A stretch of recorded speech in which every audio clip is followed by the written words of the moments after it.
adalah itu dengan keyakinan kita sendiri gitu, yakin kita harus meninggalkan dunia entertain. Yang Berarti kehilangan temen. Maksudnya gini, teman boleh, tapi bisa ada perubahan untuk berteman dengan Masya Allah, soleh-soleh, senyumnya mana dong? Ini kebanyakan utang kali ya. Diam aja masih, tenang aja masih ada jalan menuju. Masih ada orang yang mau ngutangin lagi ya. Jadi ya dengan perbedaan adalah perbedaan yang saya benar-benar di dunia entertain saya merasa saya jauh dengan Allah. Saat tahu sendiri saya sahur ketemu pagi lagi berangkat lagi. Bertemu dengan keluarga pun harus punya hak. Pasti keluarga punya hak. Kok lu Sar pulang mulu berangkat lagi 1 jam nggak ketemu, nggak ada waktu untuk keluarga. Saya makanya dari situ saya dunia gemerlap entertain apa sih? Sar ayo ke pesta, Mas lu pesta apa? Pernah ke pesta juga ya? Pesta gitu. Dulu seperti anak muda sekarang kan seperti itu. Dan Masya Allah saya benar-benar ya Allah apakah ini mungkin saya pendosa yang makanya Allah sungguh sayang sama kita gitu saat kita mempunyai suatu dosa-dosa dan menumpuk dan akhirnya ya saya harus yakin ya Allah berikanlah aku jalan yang benar-benar yang kau ridhoi dan akhirnya saya keluar dari dunia entertain seperti itu. Luar biasa. Takbir. Ya, jadi mulai hari ini ketika banyak orang yang anak-anak kita, terutama remaja yang ketika mereka justru memburu dunia segala macam lah dengan kegemerlapan segala macam ya, tenar dan segala macam gitu ya. Mulai dari lomba-lomba nyanyi gitu ya, lomba-lomba apalah gitu ya. Ternyata justru banyak orang artis ya itu justru malah mulai meninggalkan itu gitu loh. Meninggalkan itu dan mereka terkadang menyesal gitu ya, terkadang ada perasaan berdosa gitu. Saya dulu ketika jadi artis gitu ya, enggak. TV mana Pak? TV-nya TV Burem kayaknya ya. Ya ada merasa berdosa, iya ya dulu saya pernah ngajak mereka untuk kayak gitu dan saya bertobat, jangan-jangan saya masih terkena aliran dosa, kira-kira begitu ya, mungkin banyak juga perasaan yang begitu. Tapi kemudian misalnya kembali ke Ustadz Fatih gitu. Ternyata hidayah itu kayak ada sinyal-sinyal yang harus dikejar gitu loh. Kalau saya bayangkan hidayah itu seperti matahari, semua bisa menikmati, tinggal kita bisa membuka jendela atau tidak, kira-kira begitu ya. Nah, bagaimana upaya kita supaya kita itu lebih dekat dengan hidayah? Karena terkadang ada yang mengatakan, aduh nantilah, gitu lah, nantilah. Nah, itu gimana? Iya, jadi di dalam banyak ayat Allah Subhanahu wa taala menjelaskan bahwa sang pemilik hidayah dan dolalah. Jadi hidayah itu adalah petunjuk, dolalah itu adalah kesesatan, itu adalah Allah. Maka Allah mengatakan apa? Tidak ada yang mampu ya menunjuki seseorang jika Allah menyesatkan dan tidak ada orang yang mampu menyesatkan jika Allah tunjuki. Jadi yang memiliki itu adalah Allah. Jadi Allah pemilik hidayah. Buktinya apa? Setiap hari, setiap rakaat sholat kita baca, ihdinas siratal mustaqim. Ya Allah, hidayahkanlah kepada kami as-siratal mustaqim. Para ulama bilang as-siratal mustaqim adalah Islam, adalah Allah. Jadi pemilik hidayah adalah Allah. Ya. Jadi kalau dikatakan bahwa saya belum dapat hidayah, gitu ya. Nah maka para ulama kemudian menjelaskan bahwa hidayah itu ada 2. Ada yang disebut dengan hidayatul akli, yaitu akal. Ini sebenarnya hidayah yang sudah Allah beri kepada kita sejak kita masih lahir, sejak lahir. Yang kedua adalah hidayatul taufik. Nah, hidayatul taufik ini yang memang enggak semua orang bisa mendapatkan kalau enggak take action.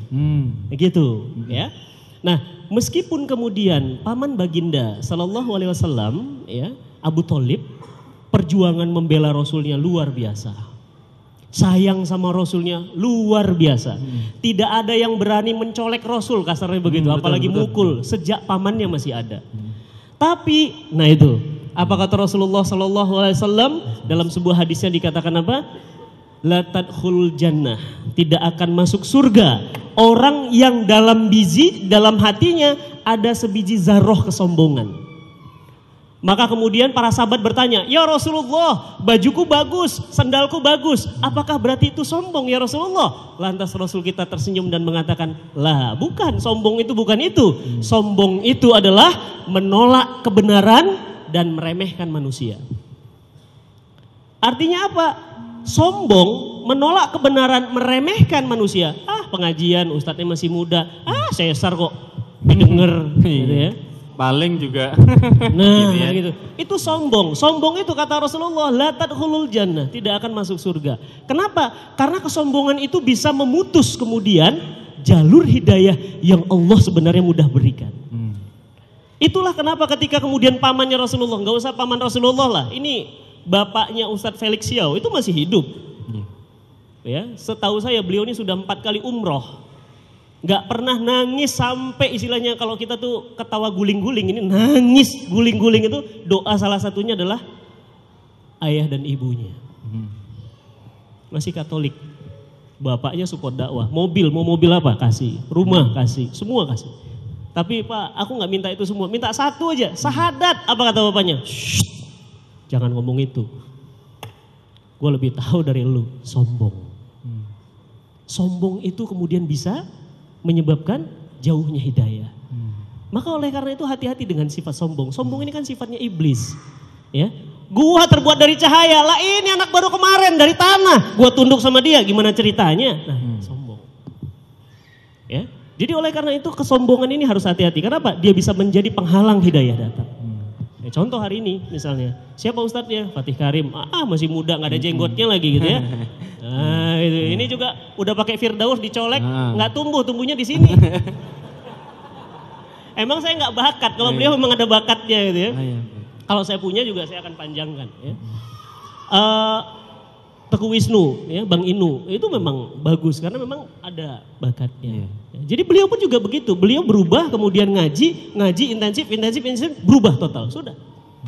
Ya, Mbak Laudia Cynthia Bella, bulan Januari umroh dengan saya, dengan jamaah, dengan ustadz saya juga, Ustadz Hafiz Abdurrahman.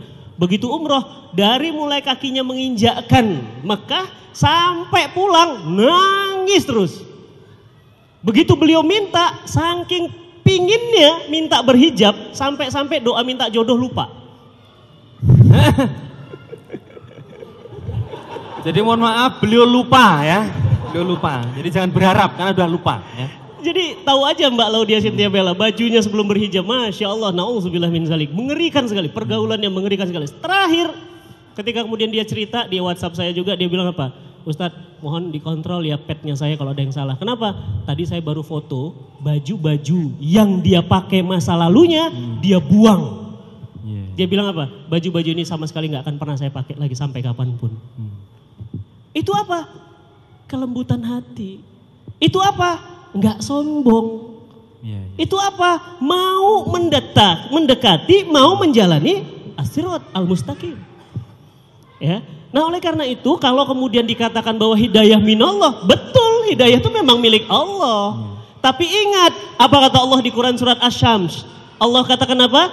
Qad aflaha man zakkaha wa qad khaba man dasaha. Beruntunglah mereka yang mensucikan jiwanya dan merugilah mereka yang mengotori jiwanya. Jadi yang ngotorin jiwa atau mensucikan siapa? Manusia sendiri. Kita. Jadi Allah itu pemilik hidayah. Ibaratnya kalau antum tadi ibaratkan matahari, menurut saya hidayah itu sama dolalah. Allah itu kayak buat begini nih. Turunkan hidayah, turunkan juga dolalah. Apa kata Allah? Wahadainahu najdain. Aku hidayahkan 2 jalan. Fa'alhamaha fujuroha wa taqwaha. Aku ilhamkan dalam diri kalian ini, mau jadi fajir bisa, jahat. Mau jadi takwa bisa. Jadi gimana? Silahkan pilih. Tapi yang menciptakan hidayah siapa? Allah. Supaya kenapa saya jelaskan seperti ini? Supaya nanti nggak bingung. Karena memang di Quran seakan-akan kalau kita bahas hidayah dan dolalah, nanti ayat-ayatnya seakan-akan bertentangan. Padahal sebenarnya bukan bertentangan, kitanya yang nggak paham. Betul. Kenapa? Karena pemilik hidayah itu adalah Allah, maka Allah kemudian memberikan jalan, silahkan. Qad aflaha man zakkaha. Beruntunglah yang mensucikan jiwa, merugilah yang mengotorinya. Berarti apa? Ya kita sendiri mau ngotor atau enggak. Nah beliau qad aflaha man zakkaha. Beruntung beliau. Menurut saya nggak gampang kayak beliau. Betul. Wah ini jadi tadi ada poin tadi ketika kemudian Allah memberikan sebuah janji tentang hidayah dolalah, petunjuk kesesatan, ada satu hal yang ternyata sangat menghalangi yaitu kesombongan. Satu, menolak kebenaran, yang kedua tadi meremehkan manusia. Karena kalau sudah meremehkan manusia, ujung-ujungnya menolak kebenaran. Betul. Luar biasa. Ya. Jadi ketika kemarin saya bertemu dengan Mbak Laudia, begitu pulang dari umroh kemudian saya bilang, Mbak, udah mantap ya? Mantap Ustadz, insya Allah. Bener ya pakai ya? Insya Allah. Kalau nggak pakai nanti saya dipakein beneran sama kain kafan Ustadz. Terus apa kata dia? Saya bilang, Mbak, tapi hati-hati loh Mbak. Kalau pakai jilbab kata orang nanti kontrak proyeknya hilang. Enggak loh Ustadz, masa rezeki ketuker. Tuh mantap keimanannya. Mantap. Yeah. Akhirnya kemarin WhatsApp, Ustadz alhamdulillah aku sekarang kelabakan proyek. Kenapa? Justru ketika berhijab sama kayak Mbak Dewi Sandra. Berubah, malah kemudian rezeki berbondong-bondong. Apa kata Mbak Dewi? Mbak Dewi bilang apa? Langit itu kayak ada red slitingnya. Seret, dibuka sama Allah itu ngebrudul semuanya. Sampai dia bingung mau pilih yang mana, Pertanyaan saya, kenapa kemudian kita ini kadang-kadang ada rasa ragu untuk berubah mendekati Allah? Ini sombong. Betul. Abu Jahal, Abu Lahab, Rasulullah baca Quran, dengerin. Enak. Datang Abu Jahal juga. Abu Lahab ketemu, lu ngapain di sini bro? Abu Jahal juga bilang, lu juga ngapain di sini? Gua dengerin Muhammad baca Quran. Menurut lu gimana? Bener sih, Quran ini bukan kalam manusia, ini buatan Allah. Lah terus kenapa lu nggak ikut kata Abu Jahal? Gua kan pembesar Mekah, bro. Apa kata dunia kalau gua ikut anak baru kemarin? Sombong itu menolak kebenaran dan meremehkan manusia, menjadikan asbab hidayah itu nggak jadi datang. Wah luar biasa. Itu pelajaran penting bagi kita. Makanya nggak boleh kemudian ustadznya nggak ini nggak bisa ikut, ustadznya ustadz ini nggak boleh begitu ya. Betul. Jadi bahkan beliau sendiri pun seperti ini kita dengarkan. Kenapa? Nggak mudah saya katakan orang seperti ini. Sangat. Itu kalau udah apa mas ya, habis maghrib bahkan TV yang menayangkan itu ratingnya itu prime time. Bahkan hampir berapa jam gitu ya. Saya kalau nonton saya nonton itu saya bilang begini mas, saya bilang ya Allah Robi ini dosanya berapa banyak ya Allah, kasih petunjuk sama orang ini ya Allah. Saya bilang, itu kan dia bayangkan orang joget kayak cacing kepanasan begitu ya. Padahal ini cacing apa bukan? Ya Allah saya ngeri ngeliatnya. Kenapa? Apa kata Rasul dalam hadisnya? Man sunatan hasanatan. Barang siapa yang menginspirasi kebaikan, maka dia dapat pahala dari orang yang terinspirasi dengan tidak mengurangi pahalanya sedikit pun. Copy paste. Wah, keren banget. Buat sekali jetok, orangnya mati, pahalanya ngalir. Wih, nikmat banget. Makanya saya habisin badan, habisin waktu, udah deh dakwah aja udah. Gitu mas, sikat aja mas, habisin terus gini-gini gitu. Ya gak ada yang nawarin. Katanya gak ada yang nawarin ya? Lu ini udah kita tampilkan loh. Mas, yang kedua mas, apa kata Rasulullah Sallallahu Alaihi Wasallam? Dan barang siapa yang menginspirasi kemaksiatan, dia akan mendapatkan dosa dari setiap orang yang terinspirasi kemaksiatannya. Copy paste juga. Sekarang pilih mau mana? Kalau saya tentu nggak mau. Bodoh aja gitu ya. Hidup singkat, sebentar, buang-buang waktu nggak mau. Mas ya. Jadi pokoknya udah kita istiqomah, kita sikat deh, habisin waktu, habisin semuanya untuk Allah Subhanahu Wa Taala. Nah ini sebelum tanya jawab nih satu pertanyaan aja lah dari untuk Kang Cesar nih. Oh Mas Cesar, Ustadz Cesar, Kang Cesar. Kayaknya enak Kang Ustadz Cesar ya, lebih enak. Hari ini kalau dulu mengisi waktu-waktunya dengan jadwal syuting yang padat gitu ya. Kalau hari ini setiap harinya apa ini yang dikerjakan setelah bertobat ini? Assalamualaikum warahmatullahi wabarakatuh. Waalaikumsalam warahmatullahi wabarakatuh. Begitu sopannya diriku untukmu ya. Ya, jadi saya mengisi kesibukan adalah saya mencari kajian-kajian. Kajian-kajian yang bagi saya dengan istri juga kajiannya seperti apa, ingin seperti apa ya, tidak milih-milih tapi alhamdulillah sih ada yang dekat gitu ya Pak. Maunya jauh tapi ya waktu kan karena lagi pregnant, apa namanya? Oh, pregnant. Lagi hamil jadi tidak bisa jauh-jauh. Pregnant, tolong itu mungkin itu bahasa Inggris apa sih bahasa Inggris? Google Translate aja. Bahasa Inggrisnya apa yang kau maksud dengan pregnant? Kira-kira begitu ya. Ya karena hamil ya. Oh, karena hamil tidak bisa jauh kemana-mana. Ya begitulah saya kadang kita jualan baju yang benar-benar jual baju juga. Oh sekarang berarti bisnis ya? Bisnis baju dan tahu joget alhamdulillah. Tahu joget? Iya, jadi suatu makanan yang mempunyai suatu uap gitu ya. Jadi ya ibaratnya kan tahu joget itu adalah diuap gitu, direbus Pak. Oh direbus berjoget? Iya, bukan habis makan langsung joget.